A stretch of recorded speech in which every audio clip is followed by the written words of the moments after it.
Restlessness is taking over. Don't know what to do, don't know where to go. You take yourself wherever you go. Doesn't matter what you do, you can't hide. There's no escape, no amount of fun that will keep you long enough to forget all your troubles. We're just running from ourselves in the end.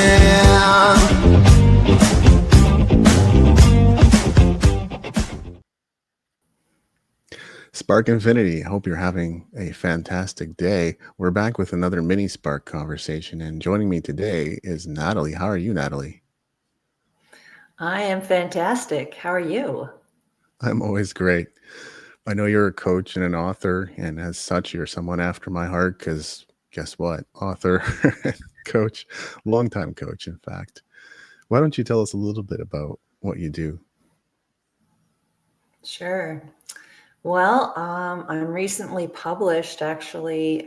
Started out with, what do I do? I'm a new author.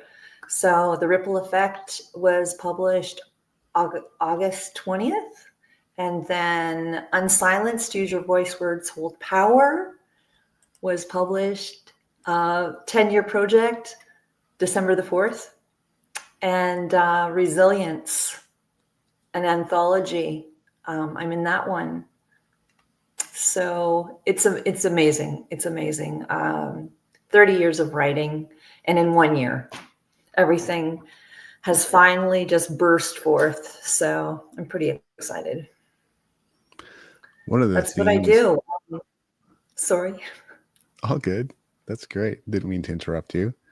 So one of the themes you proposed for today, in fact, the main theme you proposed was around secrets. What's the deal with secrets? Well, secrets really block holding lies. Basically, secrets are lies through omission. And when we have parts of our body that's stuffed, sort of stuffed down, feelings, experiences, we kind of get cut off from our true identity, and a layer of darkness goes over that, and then a belief system is wrapped around it about who we are. And oftentimes we don't even know who we are because it's obscured through these faulty belief systems. So I encourage people to confide their secrets to me or another safe person. That sounds like a very necessary service because there's definitely people with things on their mind. I'm guessing everyone you talk to has something going on, right? Well, I have some friends on LinkedIn, and some of them just outright said, I'm not telling you my secrets. So there are people like that. But, with my book Unsilenced, the 10 years of delving into it, I really discovered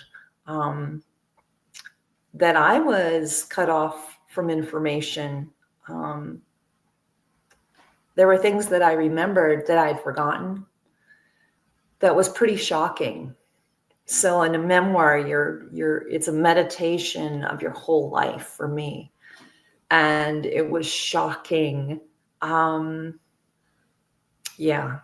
So basically, I encourage people, if they're looking for a coach to get free of these things, to read my book, and then they'll feel comfortable because I had a lot of secrets and juicy things that,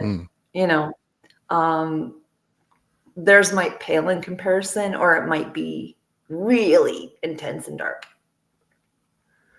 which is fine with me. A question that definitely comes to mind is, since the memory can be quite faulty, we hold on to things, yes, but maybe many of those things aren't even true. What are your thoughts on that? That's so profound. In 2014, I'd always went I'd always been with men who never provided, who Mm. basically used me. And so it was Christmas 213, and I just said, God, I want the best man in the world. Provide me with somebody, and it'd be great if he had a lot of money, so he could really support me. And within about 6 weeks, my Prince Charming came along, and I've been with him ever since. But even in the midst of like huge abundance, I was still morbidly depressed for about 4 years till I worked Wow. through that. And I still felt a loser. Like I felt an absolute, his winningness in life. Actually, I didn't kind of take it on as my own. I just further magnified how much I felt like a loser.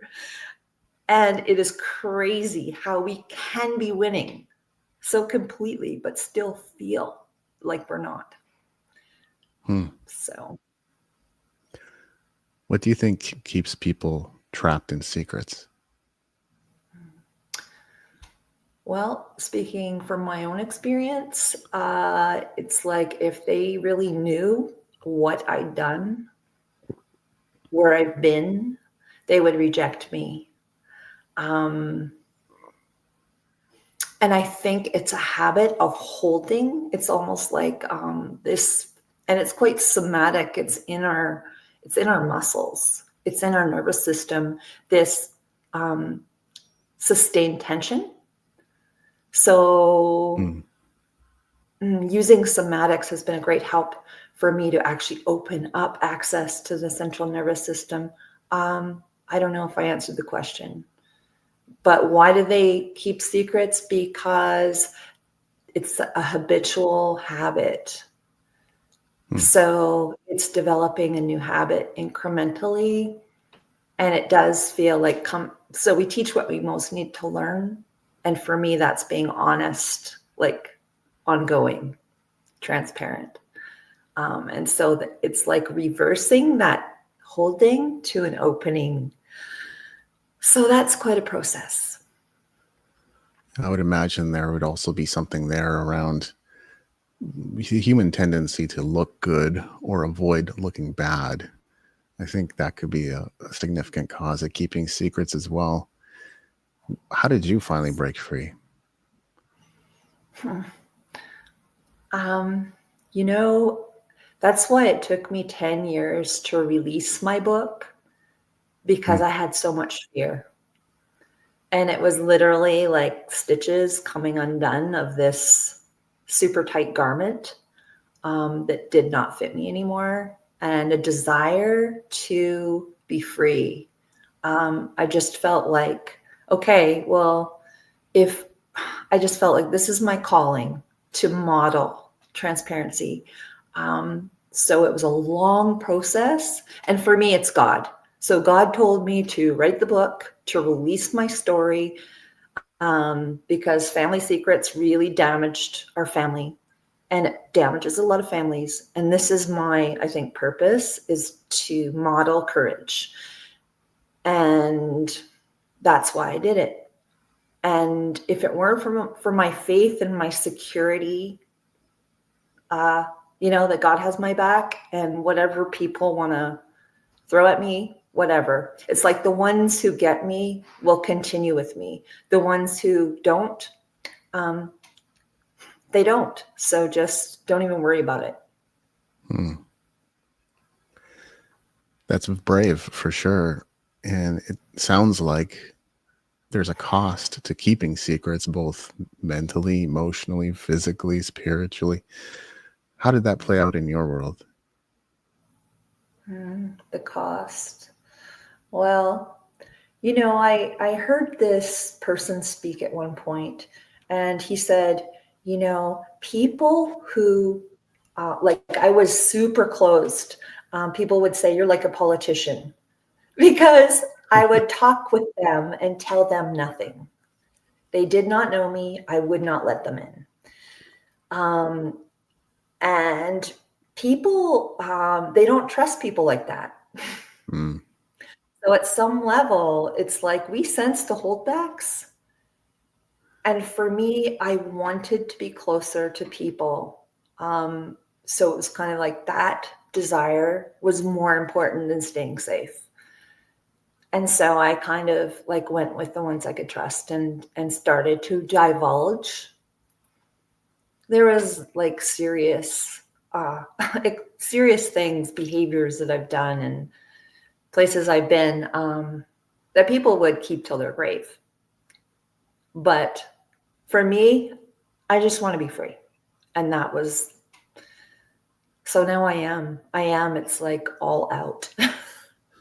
I'm out of the closet of secrets. Yeah. So it feels good. It feels good. A little scary at first, but I have a history of being pretty diplomatic with people as well. And it's always that thing of you want to hear what I really have to say because I don't think you're going to like one bit of it. So I think what I'm trying to get at is this whole thing of white lies, right? Is there such a thing? Is that acceptable? well, uh, you know, I went by the handle for a time. I am truth vigilante. So I was really focused on being truthful. And I like when you say I am, that's really powerful. So I was like really becoming truth vigilante. And even recently, I've been too honest at times. Hmm. I just say it so bluntly. And white lies, maybe, maybe a little bit of omission.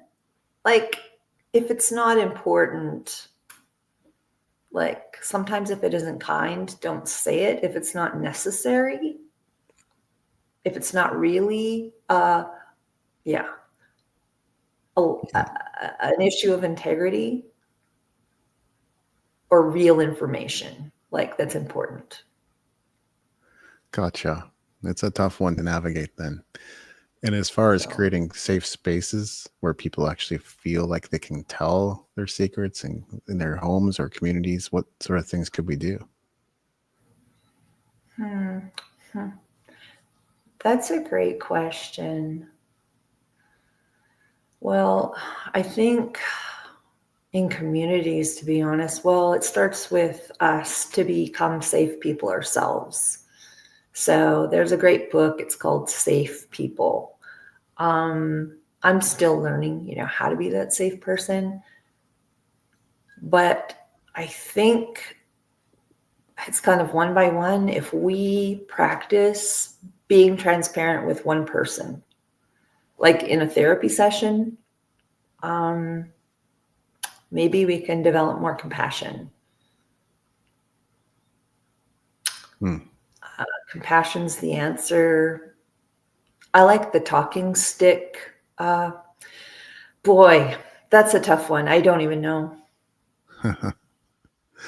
Well, I think that would be a safe start for sure. If there was a psychologist you trusted, if there was a confidant you trusted, I could see that being a safe space for many.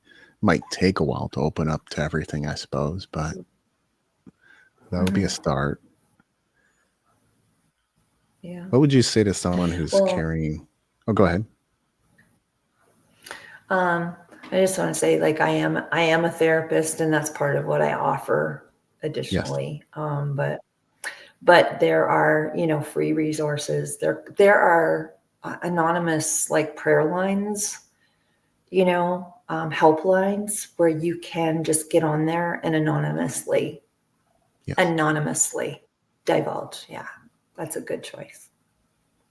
Good point. What if someone's carrying a secret and they feel like revealing it would only bring them more pain? Well, that may be true. Hmm. Um, because it's often said, healing a wound can sometimes be as painful as the initial wound. So there are feelings that tend to be wound in with the scar tissue, and the holding, because the secret usually has those emotions attached and then suppressed, which is, part of depression and anxiety, in my opinion, is a suppression of the truth and of the truth of the emotions. So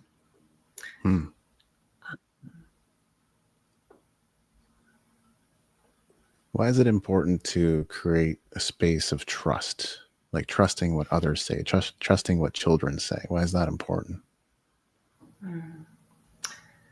it's really important to trust what children say, because children innately are not liars. They do not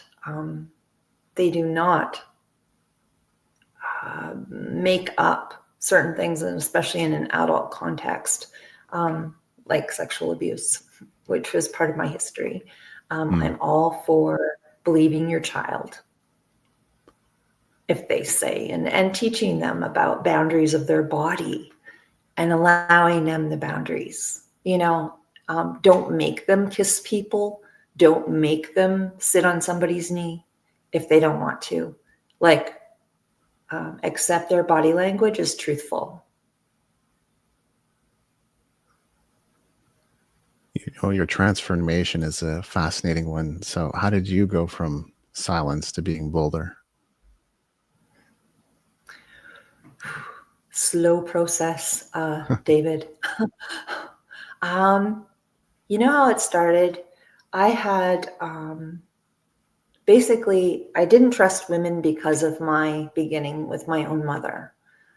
So there was no trust in that relationship. There was no safety. And so I projected that onto women, and I bonded with men. That's where I got mine. So I think it started with a couple of older women that I met around 2000, year 2000, maybe two. And we would talk on the phone. And I was almost nonverbal. Like you can hear how slowly I speak. Like my speech is quite slow, but that is a true indicator of a lot of trauma when somebody speaks like I do. Yeah, it is truly like the soft speech and the slow speech tells the truth about where they've come from. But I had patient people who were very compassionate and so safe. So both of them were domestic violence survivors, and the safest people in the world with the most beautiful, loving hearts, and just endless patience and love for me. God knows why. Honestly, I was pretty obnoxious in my eyes.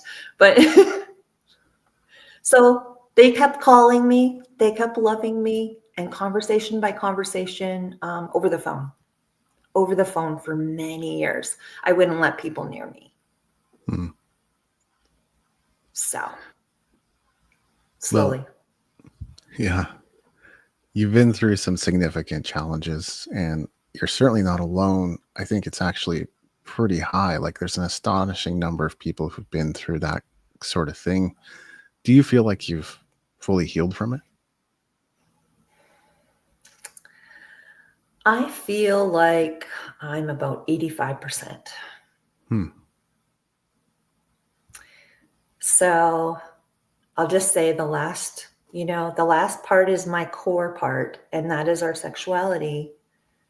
And when sexuality is messed with, that's like the deepest part. Yeah. And it's so core. I mean, it's truly core. So yeah, that's the part, and that's healing.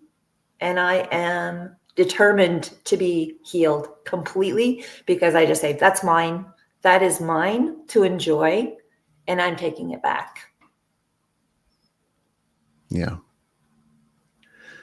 That's relatable for sure. My past would certainly have me be pretty restrained sexually, and that's not exactly the life I wanted, but part of the upbringing, part of the programming that I grew up with.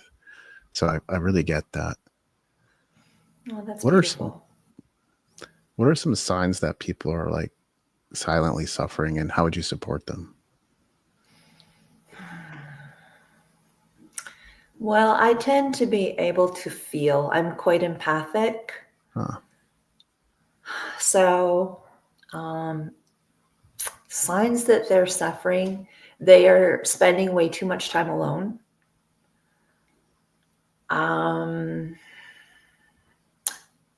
Addictions, overeating, maybe undereating.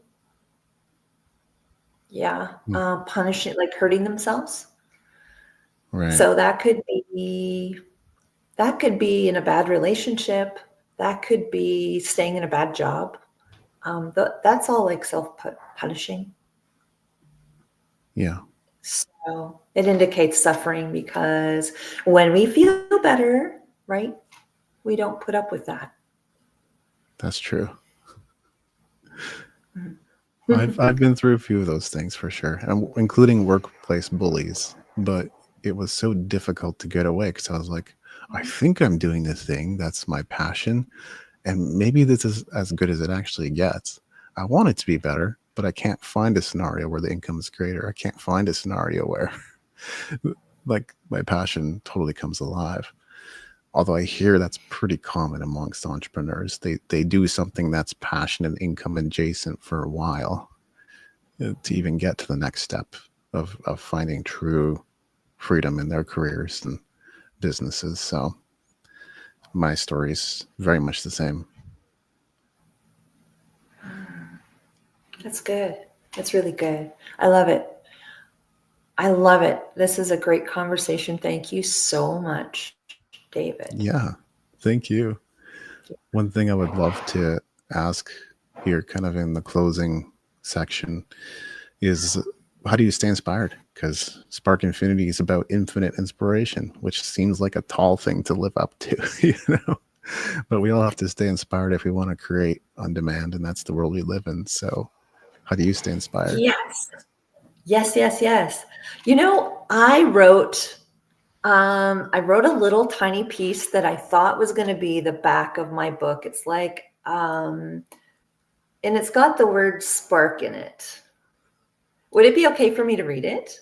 Sure, I love that. Okay. I woke up at about 3 a.m. and this downloaded, Ah, and it's basically like this cool, yeah, I don't even have the word for it. I'll just read it. So I didn't use it, but I love it. It says, blind, pelted, and parched, we are Canadian. Our family toils ankle deep in smoldering spiritual desert sand. We, the beasts of burden, strain to shoulder life's necessities and push a dilapidated wagon. Do oases exist made by the presence of water? Lisa is a small town girl with a kick me tattoo. Her spiritual tests are many. As they stack, her metal grows, intertwined with anxiety and confusion. She is possessed by an iron lung of faulty beliefs, which permit the hounds of hell to entrap, maim, and destroy. Yes, kill the spark, the opposite of what we want. Just adding that. No, don't kill the spark. But that's what they were trying to do. Alternately, angels woo Lisa and light pierces her iron heart. Divine destiny begins overriding destructive programming, word by word. The blindfold slips. Transformation is required of a soldier of light. She obeys the whisper. Scribe, arise. Musician, dancer, spiritual warrior, stand up. Tell of the miracles. Can Lisa withstand exposing all truth and live her design destiny remade as Nattolie Chilton? very cool. Thank you for sharing that. Thank you for listening. Do you feel like you got Yeah, to share everything you wanted to today? the spark with energy, with oxygen, with prayer. So connecting with breath, seeking Creator's viewpoint, more light, and literal light. So red light therapy, full spectrum light bulbs, water. Yeah. Eating properly. Definitely. I would agree with those, and That's about it. fantastic reminders. Well, everyone, really enjoyed this conversation with Nattolie. You'll want to check out her book, Unsilenced. And if you got secrets, this might be the therapist that you've been looking for. So, Nattolie, make sure to drop your links in the comments of this post. I'll make sure to tag you so you can do that. Thank you again for joining me. Thank you. Thank you, everyone. Thanks, Thank you, Damien. Spark Infinity.